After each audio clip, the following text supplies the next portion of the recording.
Bismillahirrahmanirrahim. Assalamualaikum warahmatullahi wabarakatuh. Alhamdulillah. Alhamdulillahilladzi arsala rasulahu bil huda wa dinil haqq liyudhhirahu 'ala dini kulli wa kafa billahi shahida. Asyhadu an la ilaha illallah wahdahu la syarikalah iqraran bihi wa tauhida wa asyhadu anna Muhammadan abduhu wa rasuluhu alladzi la nabiyya wa la rasula ba'dah. Allahumma salli wa sallim wa barik ala nabiyyina Muhammadin wa ala alihi tahirin tayyibin wa ashabihi ajmain wa man sara ala najihim ila yaumiddin. Allahumma anfa'na bima 'allamtana wa 'allimna ma yanfa'una wa zidna ilma. Amma ba'du, jamaah sekalian yang dirahmati oleh Allah, alhamdulillah, dengan izin Allah dan juga anugerah dari Allah Subhanahu wa taala kita bisa hadir kembali dalam kajian tematik yang insyaallah pada kesempatan ini kita akan melanjutkan kajian sebelumnya, yaitu sebelumnya sudah dijelaskan tentang konsep jiwa mutmainnah. Nah, sekarang kita akan bahas jenis jiwa yang berikutnya, yaitu jiwa lawwamah, ya, atau an-nafs al-lawwamah, ya. Jiwa lawwamah. Jamaah sekalian yang dirahmati oleh Allah Subhanahu wa taala. Jiwa lawwamah, ya. Lawwamah itu kalau kita lihat dari tinjauan bahasanya berasal dari kata laum, ya. Laum. Nah, kemudian kalimat ini diikutkan pada bentuk sighat mubalaghah, ya. Fa'alah lawwamah, ya. Jadi artinya jiwa yang banyak mengkritisi, ya. Jiwa yang kritis, ya. Jiwa yang mengkritik, ya. Ketika kita melakukan satu kesalahan atau kita kurang maksimal di dalam melakukan ketaatan, itu kemudian muncul di dalam diri kita satu perasaan, ya. Kenapa tadi saya melakukan dosa ini, dosa itu? Nah, itu namanya lawwamah. Jadi jiwa yang mencela dirinya atau menyesali dirinya di saat terjatuh pada suatu dosa, ya. Atau jiwa yang mencela dirinya di saat kita kurang maksimal di dalam melaksanakan amal ibadah, ya, atau ketaatan. Nah, jiwa lawwamah itu sebagai penyeimbang di dalam diri manusia sebenarnya, ya. Makanya jiwa lawwamah itu adalah sangat kritis di dalam diri kita, sensor. Nah, ibaratnya itu kayak sensor gitu.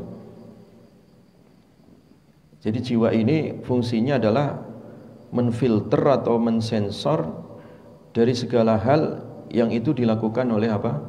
Manusia. Makanya Allah Subhanahu wa taala bersumpah dengan nama jiwa lawwamah ini, ya, dalam surat Al-Qiyamah, wala uqsimu bin nafsil lawwamah, ya. Dan sungguh aku sumpah atas nama jiwa lawwamah. Jadi jiwa lawwamah itu bukan jiwa yang buruk, tidak. Justru dia itu adalah jiwa yang berfungsi untuk mensensor segala tindak tanduk perilaku manusia. Makanya Imam Hasan Al-Basri rahimahullah Beliau mengatakan jiwa lawamah itu artinya yalumu nafsahu ala ma fata wa yandam wa yalumu nafsahu ala syarri lima fa'ala wa ala khairi lam yastakthir min. Jadi kata Imam Hasan Al-Basri itu jiwa lawamah itu artinya yalumu nafsah ya. Jadi jiwa yang mencela dirinya, mengkritik dirinya ala ma fat, atas apa yang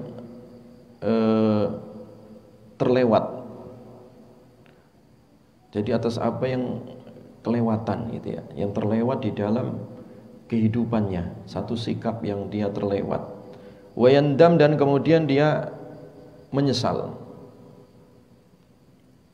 Yalumu nafsahu ala syarri, dia mencela dirinya, mengkritik dirinya kenapa melakukan satu perbuatan keji atau buruk ya. Lima fa'alah, kenapa dia mengerjakannya.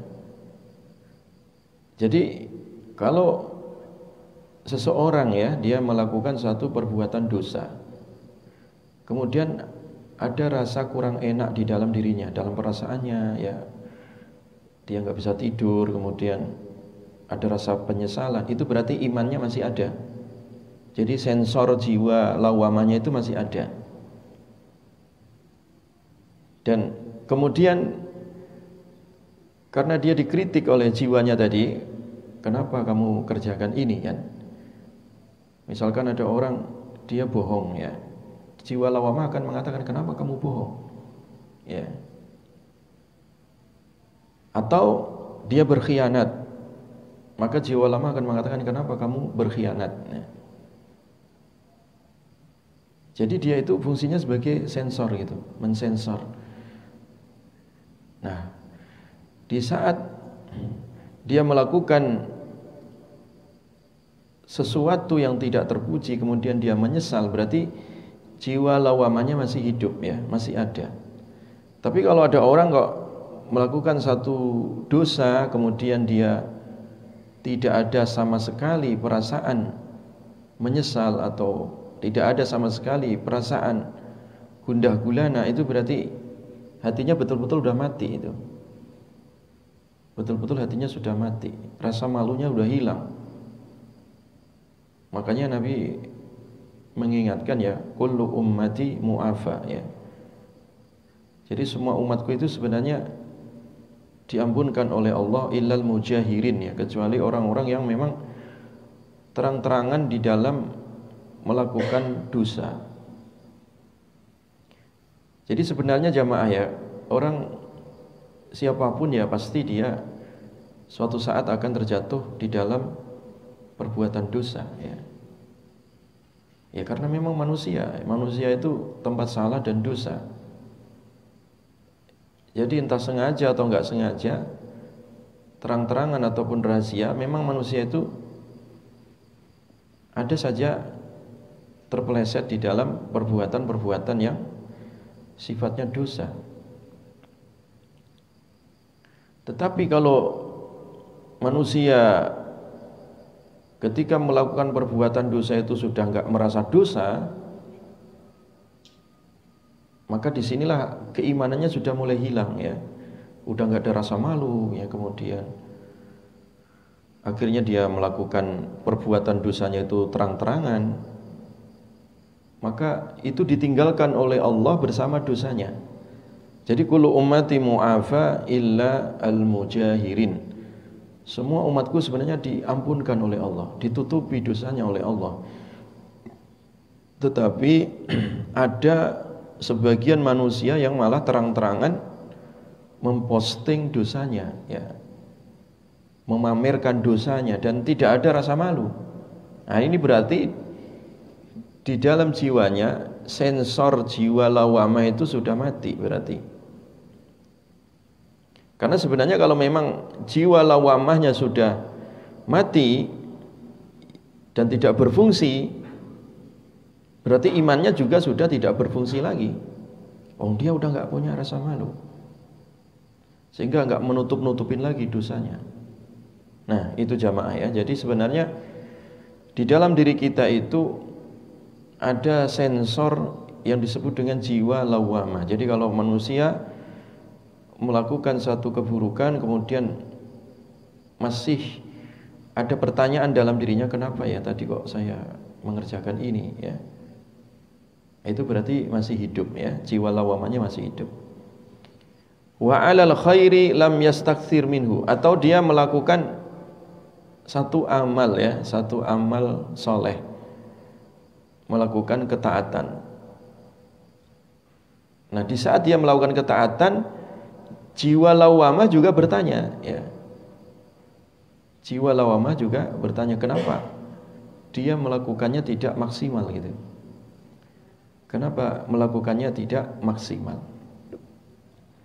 Nah, itu sifat daripada jiwa lawamah ya. Jadi jiwa lawamah itu adalah jiwa yang baik sebenarnya, karena dia adalah bagian dari sensor di dalam diri kita. Dia mencela di saat kita melakukan kesalahan, dan dia mengkritik di saat kita melakukan kebaikan tetapi ala kadarnya, tidak maksimal. Orang sedekah pakai barang-barang bekas, itu jiwa lama akan bertanya, loh kenapa enggak yang bagus saja disedekahkan ya, bukankah Allah perintah kalau sedekah dengan barang-barang yang kalian cintai ya. Lan tanalul birra hatta tunfiqu mimma tuhibbun, kamu tidak akan mendapati puncak dari kebajikan iman sampai kamu menginfakkan dari apa yang paling kamu cintai. Jadi orang sedekah itu baik jamaah, mau pakai barang bekas, mau pakai barang baru itu terpuji gitu.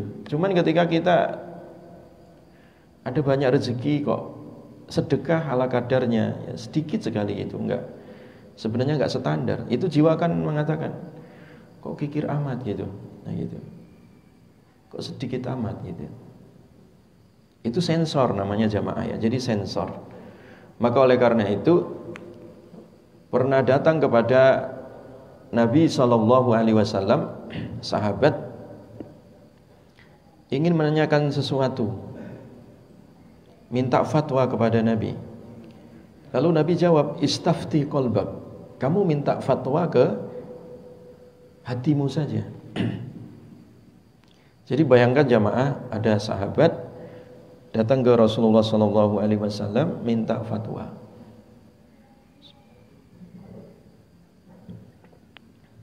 Nah, ketika minta fatwa itu, lantas Nabi SAW kemudian malah menjawab, istafti qalbak, kamu minta fatwa ke hatimu saja katanya. Minta fatwa ke dalam jiwamu ya. Coba kamu tanya pada dirimu sebagai bahan evaluasi. Makanya jiwa lawamah itu sebagainya adalah jiwa yang mengevaluasi diri kita, sensor yang mengevaluasi diri kita dalam rangka untuk apa? Perbaikan. Evaluasi itu kan kita mengupgrade sesuatu yang sudah terjadi atau saat ini ya. Ketika itu baik diperbaiki lagi, ketika itu buruk ya ditambal sulam supaya menjadi lebih baik. Nah, itu evaluasi. Nah, jiwa lawamah juga begitu, mengevaluasi diri manusia. Nah, ketika sahabat tadi bertanya, ya Rasulullah, beri aku fatwa, maka Nabi menjawab, istafti qalbak, kamu mintalah fatwa kepada dirimu ya, kepada jiwamu itu. Nah, bagaimana Nabi tadi memerintahkan kita supaya meminta fatwa pada jiwa kita? Karena sebenarnya tadi jiwa kita itu punya sensor tadi yang disebut dengan sensor jiwa lawamah. Dia itu bisa mensensor jamaah. Ya. Dia bisa mensensor. Maka Nabi mengatakan, al-ismu ma haka fi nafsik wa taraddada fi sadrik ya. Jadi dosa itu kata Nabi, dosa itu sebenarnya kita bisa mendeteksi di dalam diri kita, yaitu ma haka fi nafsik ya. Jadi apa saja yang membuat gundah ya, membuat galau di dalam dirimu. Makanya jamaah, kalau kita ini ada perasaan ya di dalam diri kita itu kok kayak galau gitu ya, kayak nggak tenang gitu, ada gundah gulana, itu berarti ada dosa di situ. Tanyakan kepada orang-orang yang melakukan dosa atau maksiat, walaupun mungkin ya secara fisik dia senang, kelihatannya enak karena memperturutkan syahwatnya, tapi selepas dia melakukan dosa itu pasti di dalam dirinya ada rasa yang dia tidak tenang ya. Ada rasa yang membuat dia gundah gitu, galau gitu. Pasti itu. Misalkan orang punya penghasilan banyak ini tapi hasil korupsi, itu pasti di dalam hidupnya nggak akan tenang, karena sensor jiwanya mengatakan itu tidak halal, dan dia pasti akan menutupi kebohongan yang satu, kebohongan kedua, dan sampai 100 kebohongan. Kenapa itu terjadi? Ya itu tadi. Karena sebenarnya secara fitrah manusia itu telah diberikan oleh Allah sensor di dalam dirinya. Cuman kenapa dia kemudian tidak mau memperbaiki dirinya? Lah itulah dia kemudian tertutup namanya. Khatamallahu ala qulubihim. Allah telah menutup ya hati mereka. Jadi apakah orang kafir, orang-orang munafik, orang-orang musyrik itu dia tidak menyadari tentang kebenaran? Dia tahu itu kebenaran sebenarnya ya. Abu Jahal, Abu Lahab itu tahu kalau Nabi itu adalah Rasulullah, keponakannya yang namanya Muhammad sallallahu alaihi wasallam itu adalah utusan Allah. Tahu itu. Dan apa yang dibawa Nabi itu benar. Apakah dia tahu? Tahu. Abu Jahal, Abu Lahab itu tahu. Tetapi kenapa kemudian tidak terpanggil ya untuk mengikuti jejak kebenaran? Nah, itulah tertutup jiwanya ya. Walaupun sensor jiwa lawamah tadi ada di dalam dirinya, tetapi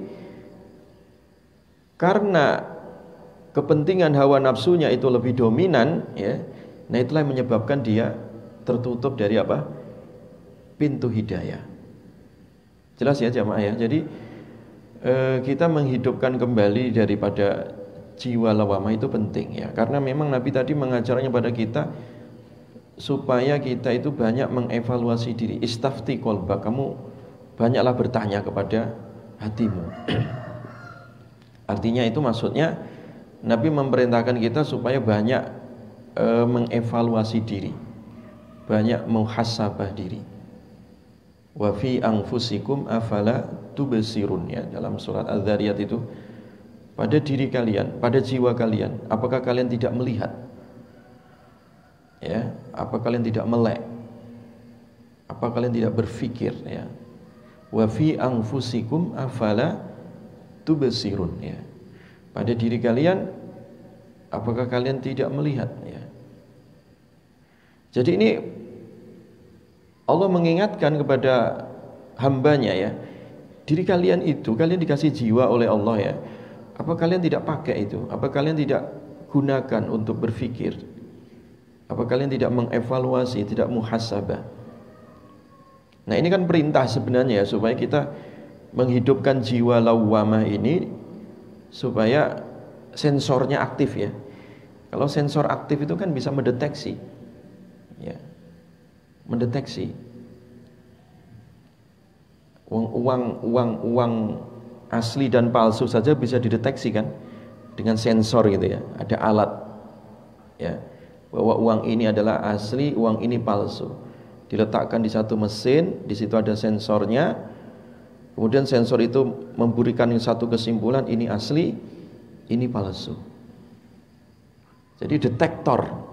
Jadi jiwa lawamah itu kayak detektor atau kayak sensor itu ya, mendeteksi pada diri manusia mana perilaku-perilaku yang menyimpang dan mana perilaku-perilaku yang baik.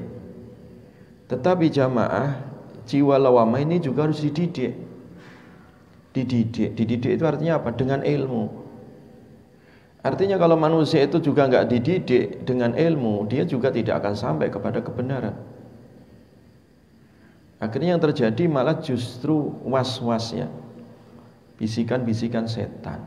Jadi kadang orang nggak bisa membedakan mana bisikan jiwa lawamah, mana bisikan setan. Nah itu yang kadang orang tidak bisa membedakan. Nah supaya bisa membedakan dengan apa? Ngaji ya, dengan ilmu. Al ilmu qoblal qauli wal amal, kata Imam Bukhari ya. Jadi ilmu itu harus menjadi patokan ya, menjadi asas, menjadi acuan sebelum kita bicara, sebelum kita beramal. Karena sekarang ini banyak juga orang meminta fatwa ke dalam hatinya tetapi ngawur gitu. Akhirnya terjadi banyak hal-hal yang aneh, klenik gitu. Kan katanya disuruh minta fatwa dalam hati. Iya betul, Nabi memerintahkan agar kita meminta fatwa kepada hati kita. Tapi berdasarkan ilmu, bukan berdasarkan kebodohan ya. Artinya kita harus senantiasa mengupgrade ya, mengupdate daripada ilmu kita dengan terus ya ngaji, belajar. Karena ilmu itu adalah cahaya. Fa innal ilma nurun ya. Sesungguhnya ilmu itu adalah cahaya. Wa nurullahi la yu'ta lil 'asi, dan cahaya Allah itu enggak akan diberikan kepada orang yang suka maksiat ya. Jadi artinya tertutup itu susah untuk menerima ilmu ya. Maka supaya kita bisa membuka dan menerima ilmu, ya itu tadi banyak ketaatan. Nah, orang semakin banyak taat itu kan jiwanya semakin tajam jamaah, sensornya itu semakin tajam ya, sensornya semakin tajam ya. Sama lah kayak kita punya mobil ya, mobil kalau nggak dirawat ya, diparkir di luar rumah, kehujanan, kepanasan ya, itu kaca depan itu pasti banyak jamurnya itu, banyak jamur, nggak pernah dibawa ke salon mobil, nggak pernah dibersihkan. Jadi sensornya buram, kaca untuk melihat itu butek gitu ya, buram, samar akhirnya kan, karena banyak jamur, nggak pernah dibersihkan. Sama dalam hati kita itu, ibarat kaca itu kalau nggak dibersihkan, jamur-jamurnya itu ya, atau bekas debunya, ya susah untuk melihat dengan cerah itu. Wong buram kok. Jadi terkadang ini warna kuning atau warna putih itu kadang nggak bisa membedakan. Kenapa? Ya karena kacanya buram, banyak jamurnya tadi, banyak debunya. Tapi coba kalau kaca itu dibersihkan, jamurnya dibersihkan ya, kemudian debunya dilap gitu ya, dicuci setiap hari ya, dilap. Nah itu jamur akan hilang dan tidak menempel. Sehingga ketika kacanya bersih itu, cerminnya bersih, kan bisa membedakan, oh ini warna merah, warna hijau, warna putih ya. Dalam hati kita itu juga sama ya, kalau sensornya nggak dihidupkan, jiwa lawamah ini nggak dihidupkan, ya mati, buram itu. Jiwa kita itu jadinya buram, nggak bisa mendeteksi dan tidak bisa membedakan. Maka oleh karena itu di sini Allah Subhanahu wa taala bersumpah atas nama jiwa lawamah itu. Sebenarnya ketika Allah bersumpah qasam dalam Al-Quran itu berarti Allah bersumpah dengan sesuatu yang besar gitu, urusan besar. Makanya Allah nggak pernah bersumpah dengan sesuatu yang kecil, nggak ada itu. Was-samai, demi langit, wad-duha, demi waktu duha, ya kan? Pasti Allah itu sumpahnya itu dengan sesuatu yang besar.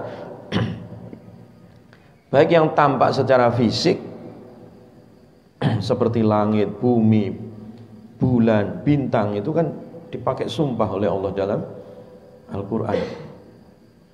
Sesuatu yang sifatnya kelihatan secara fisik, atau sesuatu yang tidak tampak secara fisik tetapi itu urusan besar. Contohnya apa?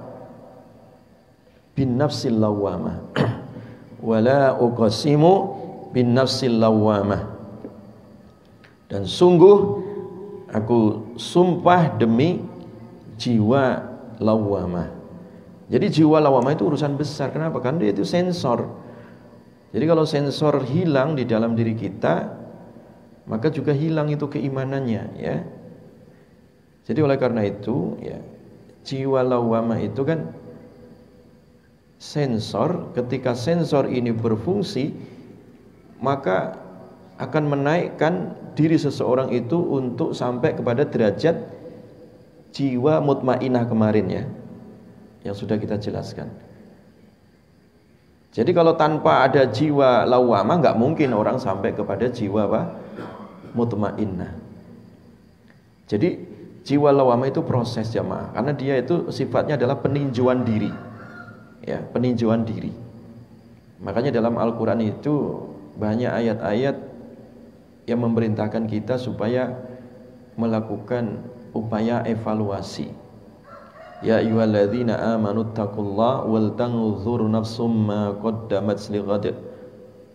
Wahai orang-orang yang beriman, takwa kalian kepada Allah, wal tanzur, dan tinjaulah diri, ya, wal tanzur nafsun, evaluasilah diri. Hendaklah setiap diri mengevaluasi ma qaddamat lighad, apa yang telah dipersiapkan, apa yang telah didahulukan, apa yang telah dikerjakan untuk dijadikan bekal lighadin, untuk hari esok. Jadi jiwa lawamah tadi, ciri yang pertama adalah wal tanzur nafsum ma qaddamat lighad. Itu dalam surat Al-Hasyr, ya, ayat 18 itu, ya. Jadi hendaklah jiwa itu dia mengevaluasi bekal apa yang sudah dikerjakan lighadin, untuk hari esok. Untuk hari esok maksudnya itu hari setelah kematian. Maksudnya kita berpikir di dunia ini, bekal apa yang akan saya bawa mati, itu. Itu makna wal tanzur nafsum ma qaddamat lighad. Nah, sebenarnya dalam diri kita itu ada sensornya, gitu. Iya ya, udah tua kayak gini, udah 60 tahun, 70 tahun, tapi belum punya aset, belum punya saham untuk beramal. Nah, itu jiwa lawamah itu sebenarnya. Jiwa lawamah. Jadi jiwa lawamah itu ngajak mikir, mikir Pak, wis tua Pak, sudah tua. Rambutnya udah ubanan, udah ditunggu kuburan, ya. Esok atau lusa atau minggu depan nyusul teman-teman semua. Yang kemarin ada SMS, innalillahi wa inna ilaihi rajiun, Allahumma firlahu warhamhu. Banyak SMS kan kayak gitu yang beredar di WA kita. Nah, sebenarnya jiwa lawamah itu ngajak mikir, Pak, Anda juga sama loh, besok juga akan nyusul itu. Jadi itu evaluasi sebenarnya dalam diri kita, dan itu bagus, ya, jamaah, ya. Makanya Nabi sering mengingatkan ketika melayat jenazah atau takziah. Itu Nabi kan mengingatkan apa? Sederhana. Kafa bil mauti mau'idhah. Cukup dengan ada satu peristiwa kematian itu adalah nasihat yang senyap, ya. Cukup, walaupun dia nggak bicara, nggak ngomong, tapi itu nasihat itu. Secara senyap itu adalah nasihat. Artinya walaupun nggak diumumkan di masjid ada kematian hari ini, misalkan kita kemudian melihat ada orang mati, itu nasihat senyap itu. Walaupun mayatnya nggak bicara, ya. Walaupun orang yang gotong jenazah juga nggak ngomong, ini mayat loh, ini jenazah mau tak bawa ke kuburan. Walaupun nggak ngomong seperti itu, tapi itu nasihat. Sekedar kita melihat, itu nasihat. Makanya ayat ini mengatakan wal tanzur nafsum ma qaddamat lighad, ya. Jadi jiwa lawamah itu dia mengajak untuk melakukan peninjauan diri, ya. Nazrah, ya, untuk mengevaluasi diri. Itu jamaah, ya. Jadi jiwa lawamah ini adalah fungsinya untuk mengevaluasi diri kita. Amal apa yang akan dibawa untuk hari esok. Jadi wal tanzur nafsum ma qaddamat lighad. Wattaqullah innallaha khabirum bima ta'malun. Bertakwalah kepada Allah, sesungguhnya Allah khabirun, maha meneliti, bima terhadap apa saja ta'maluna yang kalian kerjakan. Jadi terhadap apa saja yang kalian kerjakan, ya, Allah maha tahu, ya. Terhadap apa saja yang kalian kerjakan Allah maha tahu. Makanya jamaah, ayat ini tuh kalimat takwa dalam satu ayat diulang 2 kali. Pertama, takwa kalian kepada Allah. Yang kedua, perintah untuk menghidupkan jiwa lawamah tadi. Hendaklah setiap jiwa itu mikir, mengevaluasi diri, bekal apa yang dibawa untuk hari esok. Kemudian dilanjutkan takwa lagi. Jadi diapit 2 takwa ini, jiwa lawamah ini. Kenapa jamaah? Karena tidak ada gunanya juga kalau orang sudah mengevaluasi diri tapi tidak ada action gitu. Tidak ada tindak lanjut. Ya percuma juga lah kalau kita misalkan bikin laporan tahunan, tutup buku, ya, sudah dievaluasi kinerja karyawan, ya, tetapi kemudian tidak ada dilakukan langkah-langkah nyata, itu juga percuma melakukan evaluasi seperti itu. Makanya kenapa jiwa lawamah tadi itu diapit dengan 2 takwa tadi, dikawal dengan 2 takwa. Kamu takwa. Kemudian jiwamu itu dievaluasi. Esok kamu mati, amal apa yang kamu bawa. Kemudian dilanjutkan ayatnya lagi, takwa lagi kamu. Allah mengetahui apa yang kamu kerjakan. Jadi pesan ayat ini jamaah, jadi setelah kita mengevaluasi diri itu, kemudian harus ditindaklanjuti jamaah, ya, ditindaklanjuti. Jangan ditunda-tunda. Kalau ditunda itu namanya taswif. Entar besok, ya, entar atau besok. Saya ceritakan itu ada satu jamaah, ya, saya nggak sebut namanya. Dia tinggal seorang diri, ya, suaminya udah meninggal, nggak punya anak, nggak punya saudara, sendirian dengan pembantu, ya. Nah, kebetulan pembantunya ini kenal saya sampaikan, Bi, itu tolong si ibu harta segitu banyaknya mbok ya diwakafin atau diwasiatkan gitu kan, dia nggak punya anak, nggak punya suami, ya sendirian gitu, hartanya banyak sekali gitu, tinggal di perumahan elit gitu. Udah saya sampaikan, Pak Ustadz, katanya iya ntar, katanya dia lagi mikir ntar. Saya udah berulang kali, ada 3 kali lebih kali saya ingatkan itu entar. Akhirnya meninggal. Si ibu ini meninggal. Padahal dia juga sudah mendaftar haji jamaah. Jadi suaminya itu mendaftar haji, dia juga mendaftar haji, tapi belum sempat berangkat haji udah meninggal, dan tidak meninggalkan wasiat, ya. Karena kebetulan rumah saya nggak jauh dari ibu ini. Saya kalau menyampaikan langsung kurang enak, saya sampaikan pada bibi tadi. Nggak ada wasiat, nggak ada yang diucapkan gitu. Jadi akhirnya meninggal. Sampai sekarang hajinya juga nggak tahu siapa yang membadali, nggak tahu, nggak ada yang ngurus. Kemudian hartanya juga sekarang jadi rebutan. Jadi dia nggak punya suami, suaminya udah meninggal dulu. Kemudian anak nggak punya, saudara juga udah nggak ada. Akhirnya yang datang siapa? Yang datang itu yang keluarga jauh sekali gitu. Sebenarnya bukan ahli waris juga. Akhirnya merapat. Ya, karena itu urusan harta, akhirnya ya jadi rebutan, nggak jelas gitu. Dan itu banyak jamaah, ya. Sebenarnya dalam diri seseorang itu ada keinginan gitu. Keinginan, iyalah Ustadz, saya mau wakafkan ini, saya mau jadikan bekal untuk mati, tapi enggak diwasiatkan dan tidak hanya sekedar ntar gitu, nanti, itu namanya taswif. Makanya penyesalan orang yang mati itu jamaah yang pertama kali disesali itu apa? Ya.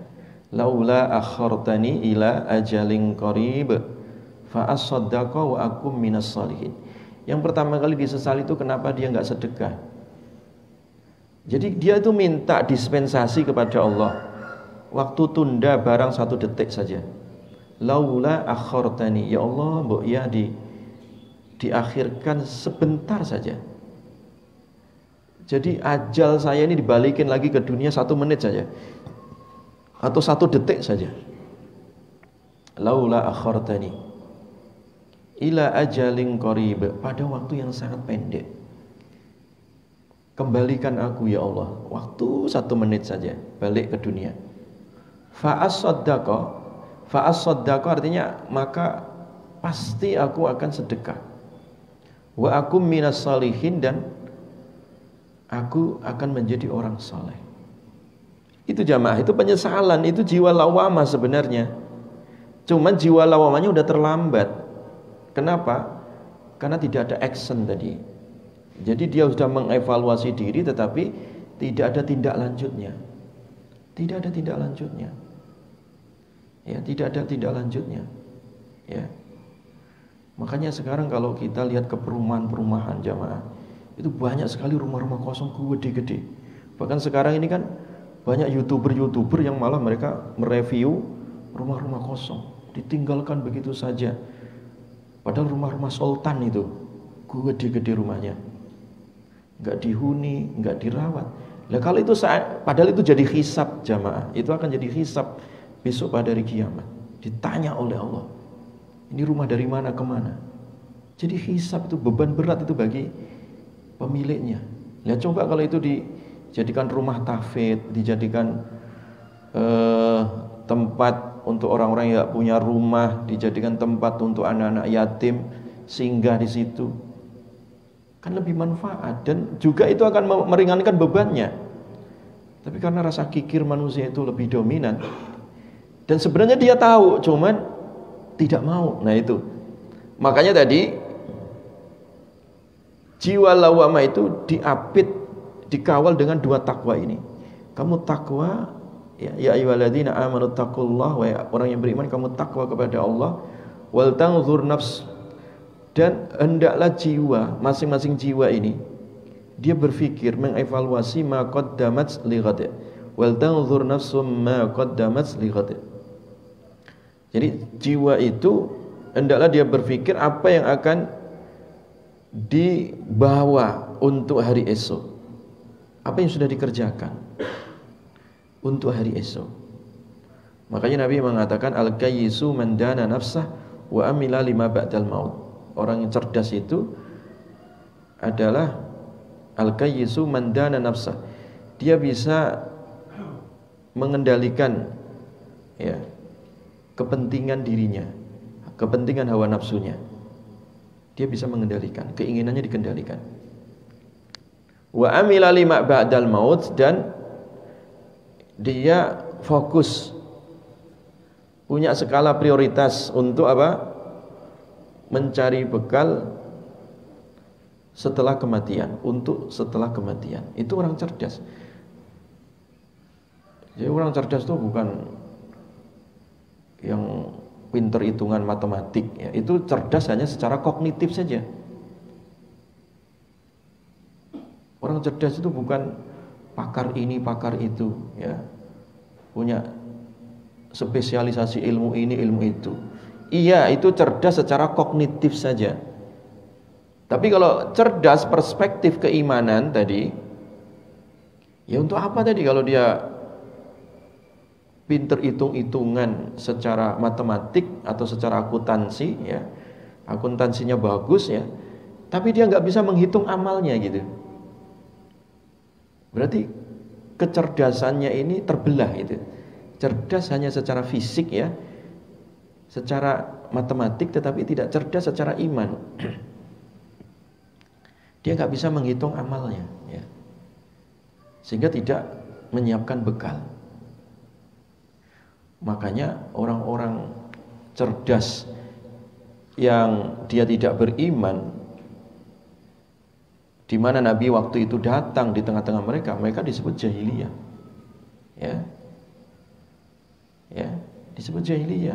Apakah orang-orang jahiliyah di zaman Nabi enggak cerdas? Cerdas mereka. Mereka sudah menguasai perdagangan dunia. Li'ilafi Quraisy ilafihim rihlatasyita'i was-shaif. Mereka musim dingin, musim panas itu sudah melakukan perjalanan perdagangan dunia. Syam, Yaman, Irak, Basrah, Kufah itu mereka sudah kuasai. Kalau sekarang udah sarjana di bidang hubungan internasional, udah lulus itu. Ya. Keahliannya itu bukan sekedar pengetahuan lokal. Pengetahuannya itu perdagangan oleh orang-orang Quraisy waktu itu, dan segala musim, musim panas, musim dingin mereka yang menguasai. Strateginya mereka yang punya itu. Tapi masih disebut jahiliyah oleh Allah. Ya, disebut jahiliyah. Ya. Walaqad uhiya ilaika wa ilal ladzina min qablik la in asyrakta la yahbatanna 'amaluk wa la takunanna minal khasirin. Ya. Bahkan disebut oleh Allah Subhanahu wa taala, aku diwahyukan bahwa apa? Dan juga diwahyukan umat-umat terdahulu, kalau kalian musyrik itu akan batal segala amal ya. Dan kamu dipastikan menjadi orang-orang yang rugi ya, dipastikan orang-orang yang rugi. Makanya masih disebut jahiliyah itu orang-orang musyrik walaupun dia profesor misalkan ya. Tapi tetap dia sebut jahiliyah, jahil itu. Ya. Disebut jahil.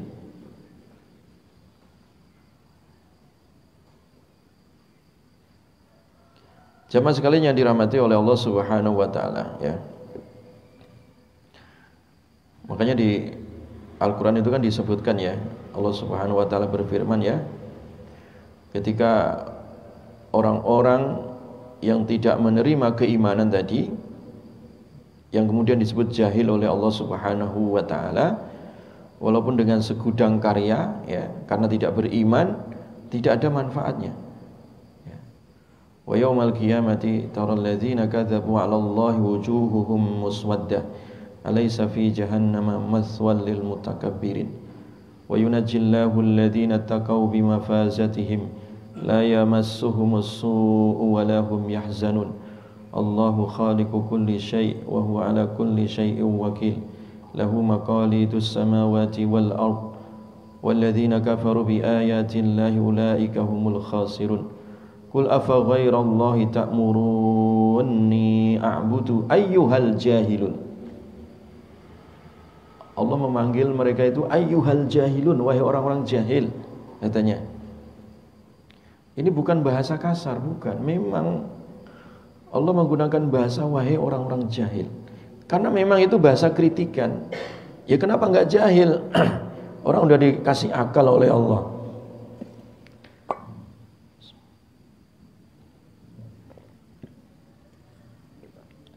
Orang sudah dikasih akal oleh Allah Subhanahu wa taala, tapi dia tidak digunakan untuk berpikir yang dengan pikirannya itu sampai kepada tingkat keimanan. Makanya dipanggil oleh Allah ayyuhal jahilun. Apakah kalian memerintahkan aku ya? Afa ghairallahi ta'muruni a'budu ayyuhal jahilun. Apakah kalian memerintahkan supaya aku menyembah kepada selain Allah, wahai orang-orang jahil? Artinya apa? Kemana daya fikir kalian, akal kalian kok memerintahkan nyembah kepada selain Allah gitu? Orang tinggal di buminya Allah, malah nyembahnya kepada selain Allah. Mana akal kalian, wahai orang-orang jahil? Nah, Allah memanggilnya dengan ayyuhal jahilun. Itu artinya apa? Bahwa ketika manusia ya, jadi ketika manusia di dalam dirinya tadi sudah kehilangan daya sensornya tadi, sudah tidak tergerak hatinya untuk melakukan kebaikan, sementara dia sudah diingatkan bahwa kebaikan itu baik ya, bahwa keburukan itu buruk, tapi kemudian tidak terpanggil, maka itu jahil, disebut jahil oleh Allah Subhanahu wa taala. Makanya kita jamaah diperintahkan untuk menghidupkan sensor hati kita itu kan, supaya kalau melihat kebaikan kita tertarik gitu, kalau melihat keburukan kita bisa meninggalkan. Inilah doa Abu Bakar radhiyallahu anhu, diajari oleh Nabi sallallahu alaihi wasallam, Allahumma arinal haqqa haqqa warzuqna tiba'ah wa arinal batila batila warzuqna ijtinabah. Ya Allah, tunjukkan yang hak itu adalah hak ya, yang benar adalah benar, tunjukkan ya Allah. Dan gerakkan hatiku untuk bisa mengikuti kebenaran. Makanya karena manusia itu ya banyak tahu kebenaran itu, tapi nggak bisa mengikuti. Ya. Banyak sarjana hukum tahu itu tentang hukum, tapi dilanggar hukumnya. Kenapa itu terjadi? Ya itu tadi, sensor hatinya nggak hidup ya. Maka doanya adalah, ya Allah, tunjukkan yang benar adalah benar dan tidak dimanipulasi ya. Tidak ditutup-tutupi itu kebenaran, dan mudahkan untuk mengikuti kebenaran, karena tidak semua orang digerakkan hatinya untuk mengikuti kebenaran. Ini doa yang istimewa. Makanya sering kita dengar ya khatib membaca doa ini kan, Allahumma arinal haqqa haqqa warzuqna tiba'ah wa arinal batila batila warzuqna ijtinabah. Ya Allah, tunjukkan yang batil itu batil dan jauhkan dari kebatilan. Jauhkan dari kebatilan. Karena banyak juga orang tahu ya itu batil, tapi belum tentu dia bisa meninggalkan kebatilan. Tanya saja itu bandar judi online itu, tanya. Itu dia tahu kalau judi itu nggak benar, tahu dia. Dan polisi juga tahu kalau judi online itu juga nggak bagus. Tapi kadang kalau dikasih setoran duit kok tetap mau gitu. Bahkan menjadi backup daripada bandar-bandar judi itu. Kenapa itu terjadi? Ya karena dia tidak mampu untuk keluar dari kubang kemungkaran tadi ya. Nah, doa kita jamaah ya, doa kita itu tunjukkan kalau yang buruk itu buruk, dan berikan kemampuan untuk menjauhinya, karena tidak semua orang bisa menjauhi keburukan walaupun dia tahu itu buruk gitu ya. Maka kenapa Nabi itu mengajarkan kalau kita lepas sholat ya, selesai sholat itu jangan lupa baca doa apa jamaah ya, Allahumma a'inna ala dzikrika wa syukrika wa husni ibadatik. Apa tadi? Allahumma a'inna ala dzikrika wa syukrika wa husni ibadatik. Ayo bareng-bareng, Allahumma a'inna ala dzikrika wa syukrika wa husni ibadatik. Jadi artinya Allahumma, ya Allah, a'inna, tolonglah kami, ala dzikrika, untuk mengingatmu, zikir ya, wa syukrika, dan bersyukur kepadamu, wa husni ibadatik, dan memperbaiki ibadah. Itu jangan lupa dibaca jamaah setiap habis sholat, walaupun dibaca sekali saja, syukur-syukur diulang-ulang ya, jangan lupa itu ya. Jadi ini doa inti ya. Kalau doa, ya Allah mudahkanlah rezekiku supaya cicilan rumah lunas, itu nanti juga lunas sendiri kalau nggak minta Allah juga ya. Ya nggak salah juga sih, boleh kita minta, ya Allah berikanlah aku mobil baru, ya nggak ada masalah minta doa itu. Kita diperintahkan minta apa saja kepada Allah, sampai sandal copot itu kamu minta sandal jepit kepada Allah juga boleh kok. Tapi terkadang kita lupa ada doa yang lebih besar gitu, yaitu doa ini tadi, ya Allah tolong berikan kemampuan aku untuk senantiasa zikir, mengingatmu ya, karena banyak hal-hal yang hari ini melalaikan diri kita jamaah ya. banyak peristiwa atau banyak hal-hal yang mengganggu pikiran kita sehingga kita lupa Allah itu. Entah kerjaan kantor lah, kerjaan pasar, urusan masyarakat, urusan keluarga, urusan warisan, urusan nyekolahin anak, urusan bayar listrik, ya, urusan BBM naik, harga sembako naik, pokoknya banyaklah yang dipikirin manusia itu, ya. Terkadang mikir aja dia, mikir apa yang dia pikirkan itu, tapi dia nggak pernah mengembalikan itu semua kepada Allah. Itu karena kurang zikir tadi. Kurang apa? Zikir. Jadi kalau kita menghadapi masalah ya, sekedar mengingat masalah itu malah stres ya. Karena orang punya masalah masing-masing. Tapi kalau kemudian ya sudahlah, kita serahkan aja masalah kita kepada Allah. Ya. Kadang kita capek juga jamaah. Udah ngurus anak-anak, dididik bener gitu ya, nggak bener juga. Sekolahkan mahal-mahal nggak ada hasilnya, itu kadang capek juga kita. Nah kalau sekedar itu ya memang capek, stres malah. Tapi ada solusi lain. Ya sudahlah, saya udah berusaha. Ya, perasaan juga penghasilannya halal, saya udah hati-hati, ngasih nafkah keluarga halal ya, makanan juga udah dijaga, tapi kok perasaan ada sesuatu yang kurang ya. Istri kok susah diatur misalkan ya, anak susah diatur masih gitu ya. Ya sudah, kalau kita zikir itu akhirnya berhentinya kemana? Berhentinya kepada Allah. Ya sudahlah, dikembalikan aja kepada Allah. Dikembalikan kepada Allah. Serahkan kepada Allah. Ya Allah, didiklah istriku, didiklah anakku. Ini kayak sama kayak Imam Fudail bin Iyad ya. Imam Fudail bin Iyad itu seorang ulama besar jamaah. Seorang ulama besar. Siapa yang gak kenal Fudail bin Iyad?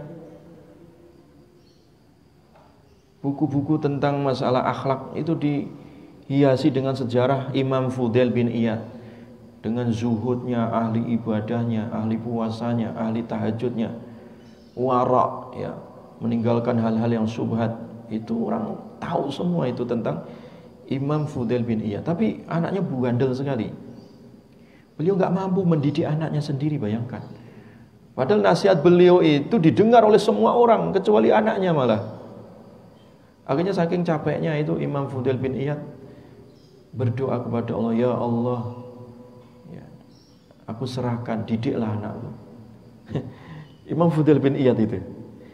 Apalagi macam-macam kita ini jamaah ya, orang macam kita ini yang udah banyak dosa, ibadah pas-pasan, nggak level dengan Imam Fudail bin Iyad. Jangan menyerahkan anak kita kepada diri kita. Kita ini hanya misalkan hanya sarjana pendidikan, hanya magister pendidikan, mentoknya doktor pendidikan. Itu paling ilmu yang kita pelajari di kampus-kampus ya. Ya kalau S1 paling 150 SKS, kalau S2 paling 50 sampai 60 SKS ya. S3 juga sama 60 SKS. Kalau kita hanya mengandalkan mendidik anak kita, murid kita hanya dengan 150 SKS ya, itu enggak akan tembus mental itu. Ya, makanya saya selalu nasihati diri saya ya, mahasiswa saya ya. Ketika mereka datang sudah jadi sarjana, sudah jadi master, sudah jadi doktor, sudah ngelola lembaga-lembaga, ada yang internasional. Kadang mereka capek katanya. Susah. Perasaan akreditasinya sudah A, fasilitas super mewah, ya. Anaknya yang sekolah di sini juga anaknya orang-orang menengah ke atas, tapi kok susah dididik Ustadz katanya. Ya iya, saya bilang, kalau antum hanya sekedar mengandalkan SKS yang pernah antum pelajari di kampus, mengandalkan fasilitas yang ada, ya pasti putus asa. Saya bilang, kalian lupa ya, ada satu yang belum kalian kerjakan. Mungkin dari sisi evaluasinya oke, tiap tahun, bahkan tiap bulan, bahkan tiap selesai Sekolah bubar, gurunya di upgrading, dikumpulkan, dievaluasi. Dievaluasi semua. Ya. Administrasinya bagus, semuanya bagus lah. Rekrutmen guru-gurunya juga bagus. Tapi kenapa kok ada satu sisi murid-muridnya kok belum bagus-bagus ya? Nah, ini ada satu sisi yang kurang, yaitu kurang didoakan. Kurang didoakan jamaah ya, karena kita terbatas ya. Ya. Jangankan kita lah, orang selevel Imam Fudail bin Iyad tadi itu juga nyerah kalau menyerahkan diri kita. Akhirnya beliau berdoa kepada Allah, ya Allah didiklah anakku ya. Jadi didiklah anakku. Jadi karena Fudail udah nyerah, udah nggak mampu didik anaknya. Ya. Nah, itu jamaah ya. Jadi memang inilah sebenarnya kecerdasan ya, di mana kalau kita minta tolong kepada Allah tadi, Allahumma a'inna ala zikrika, penuh ya, tulus, ya Allah tolong aku supaya bisa zikir ya, mengingatmu, wa syukrika, dan syukur atas nikmatmu. Ya tidak semua orang bisa syukur jamaah ya. Jadi nikmat banyak, kadang gak kelihatan itu nikmat itu ya. Ada aja yang kurang itu. Karena memang hatinya nggak ditunjukkan oleh Allah untuk bisa melihat itu nikmat ya. Ya. Pernah ada satu peristiwa ya. Ada seorang imam besar dalam sejarah, yaitu Ibrahim bin Adham ya. Ibrahim bin Adham itu pulang dari masjid, kemudian di tengah jalan dia melihat ada orang tergeletak gitu aja pinggir jalan.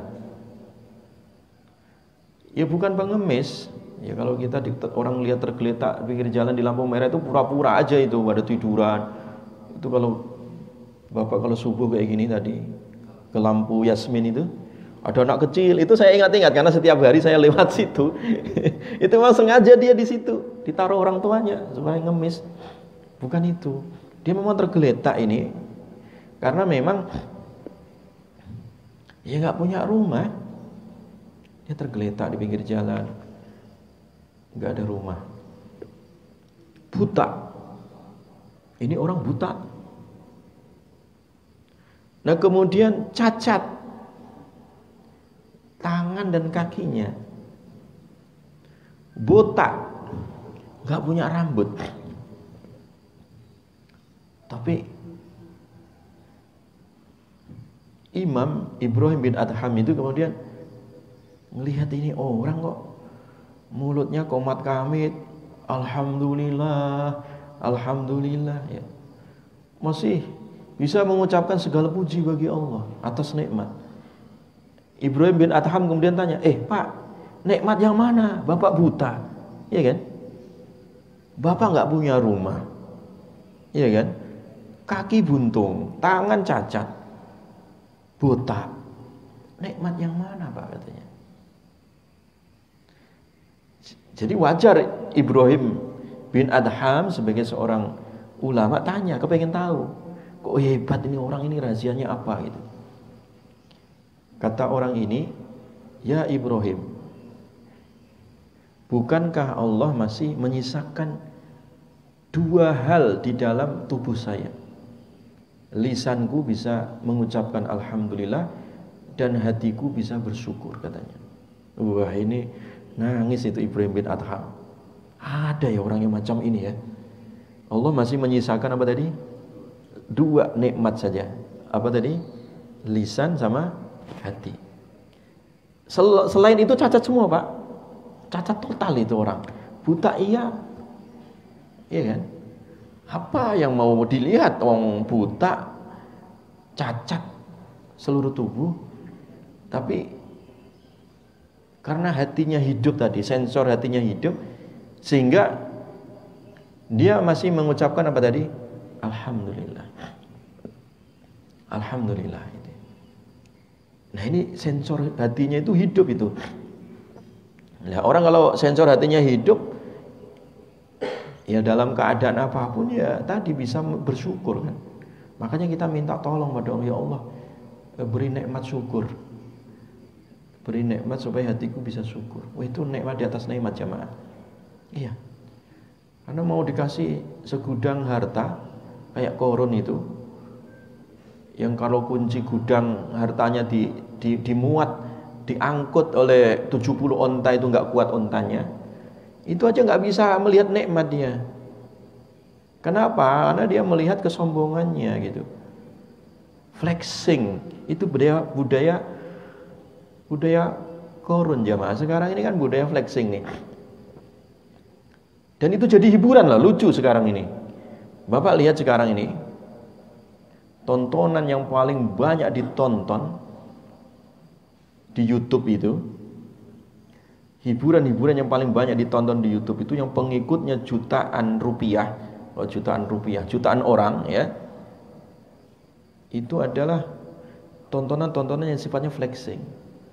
Pamer kekayaan, pamer gaya hidup, pamer makan enak, nah itu. Makanya sekarang budaya-budaya gitu malah dihidupkan sekarang ini, banyak pengikutnya.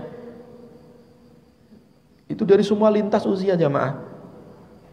Budaya makan, mukbang kalau anak-anak keren sekarang itu makan. Kemudian budaya pakaian, budaya apa yang kemarin fenomena Sudirman apa itu namanya itu, fashion week atau apa, itu kan budaya flexing sebenarnya. Ini bahaya, budaya kayak gini ini bahaya. Itu racun yang meracuni anak-anak kita jamaah. Itu nggak akan pernah syukur, orang akan bergaya terus, walaupun nggak punya duit, akhirnya dia ngutang. Kalau nggak ngutang apa? Mencuri. Kan sekarang kan budaya ini menjadi habit di tengah masyarakat. Lihat sekarang ini, kenapa anak-anak usia SMP, SMA itu nekat sekarang, bobol ATM, bobol bank, bobol sekolah, bahkan kotak masjid jamaah ini, kotak masjid yang sudah dikerangkeng kayak gini nih, ada aja orang itu. Kenapa itu? Karena budaya digital kita ini sangat dahsyat sekali, masuk ke otak-otak anak itu. Akhirnya apa? Budaya instan itu. Nggak ada duit, nggak ada pulsa, nyuri, ngerampok, jambret. Ya, wah itu budaya sangat mengerikan sekali. Apalagi di Bogor ini jamaah, ya, ngeri sekali. Ngeri sekali. Saya pernah ngisi kajian di penjara di daerah Paledang itu ada penjara itu. Saya pernah ngisi di situ. Itu emang isinya orang tua? Nggak ada. Emang isinya kakek-kakek? Nggak ada di situ kakek-kakek. Itu isinya anak-anak ABG itu, mayoritas. Saya lihat dengan mata kepala sendiri. Saya bahkan sampai saya elus kepalanya. Nak, kamu usianya berapa nak? Baru SMP Pak Ustadz. Ya Allah, nangis saya ngelihatnya. Anak SMP, apa kasusmu nak? Mutilasi. Ya Allah. Apalagi nak kamu kasusmu nak? Nyuri motor. Kamu nak kasusnya apa? Tawuran. Waduh, ngeri semua itu. Bukan kasus kecil itu. Makanya Radar Bogor itu kan sering mengupload itu yang di Instagramnya saya lihat itu. Kasus sekarang ini anak-anak usia SMP, SMA itu kalau ke sekolah itu bawaannya bukan pulpen Pak, golok sama celurit segede meja ini. Aduh, ngeri.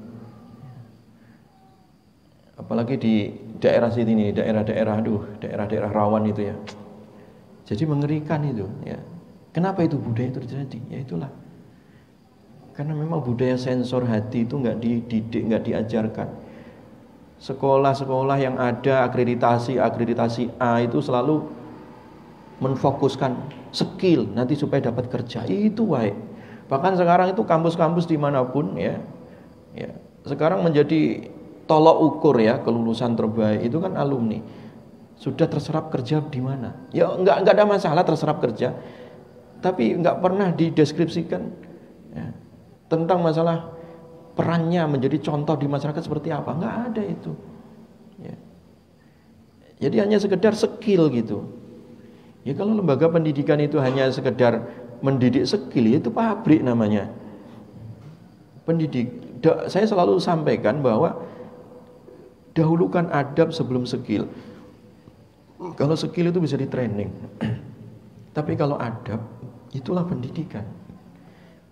Inti dari pendidikan itu adab, jamaah. Core-nya pendidikan itu adab. Adab. Makanya adab ini, al-adab qoblal ilmi. Adab itu sebelum skill, sebelum ilmu. Ya. Nah sekarang kalau skillnya didahulukan, kemudian adabnya dinomor duakan, apa yang terjadi? Banyak orang pinter tapi keblinger. Iya kan? Dan yang unik lagi nih, KPK itu pernah menyampaikan ya, ketika ada apa namanya, kan di KPK itu ada kajian Pak. Itu KPK menyampaikan, Pak Ustadz, 70% koruptor di negeri ini itu alumni perguruan tinggi, bukan alumni pabrik. 70%. Jadi 70% koruptor di negara kita ini siapa tadi Pak? Alumni siapa Pak? Perguruan tinggi, jamaah. Itu KPK yang ngomong. Ya. Artinya apa? Apa yang salah gitu kan? Nah inilah bahan evaluasi. Nah ini sebenarnya adalah dorongan. Evaluasi itu sebenarnya kita mengevaluasi diri kita. Kalau kita sebagai pimpinan, evaluasilah lembaga kita misalkan. Ya, lembaga kita. Ya kalau saya sebagai dosen, evaluasilah kampus itu kan. Ya, evaluasi itu. Dalam arti apa? Karena dengan evaluasi itu ya, kita akan tahu, oh ini celah-celah mana yang harus ditutup ya. Dan setelah evaluasi itu harus ada action tadi, ada tindak lanjut. Makanya ayat ini sangat detail jamaah ya. Wal tanzur nafsum ma qaddamat liqad, itu dikawal dengan dua ayat takwa. Takwa kamu, evaluasi, takwa lagi. Maksudnya apa? Setelah kita evaluasi jangan diam ya. Misalkan masjid ini ada evaluasi ya. Jamaah, evaluasi manajemen, evaluasi pelayanan publiknya kayak apa, dievaluasi. Kemudian udah ditutup, wassalamualaikum, enggak ada tindak lanjutnya, ya percuma juga. Evaluasi itu kan untuk ditindaklanjuti ya. Ya sama aja kayak pilot itu. Pilot itu kan kalau dia ganti pilot yang kedua, itu kan pilot pertama pasti akan meninggalkan evaluasi, coretan. Oh ini mesinnya yang rusak yang mana tadi ada gangguan bagian baling-balingnya misalkan, tadi terjadi apalah gitu. Itu pasti ditulis oleh si pilot yang pertama untuk supaya pilot yang kedua menindaklanjuti apa kekurangan-kekurangan ini. Kalau itu diabaikan, ya kalau terjadi kecelakaannya jangan disalahkan, itu salah sendiri namanya. Ya, sembrono ya. Nah inilah jiwa lawamah, itu adalah jiwa yang mengevaluasi diri kita supaya kita nggak sembrono tadi. Dia mengevaluasi kenapa kamu melakukan salah. Dia mengevaluasi kamu melakukan baik, kenapa tidak maksimal. Jelas ya jamaah ya, itu namanya jiwa apa tadi? Lawamah. Jiwa lawamah. Wallahu a'lam bishawab. Waktunya sudah habis ya. Subhanakallahumma bihamdika asyhadu an la ilaha illa anta astaghfiruka wa atubu ilaik. Assalamualaikum warahmatullahi wabarakatuh.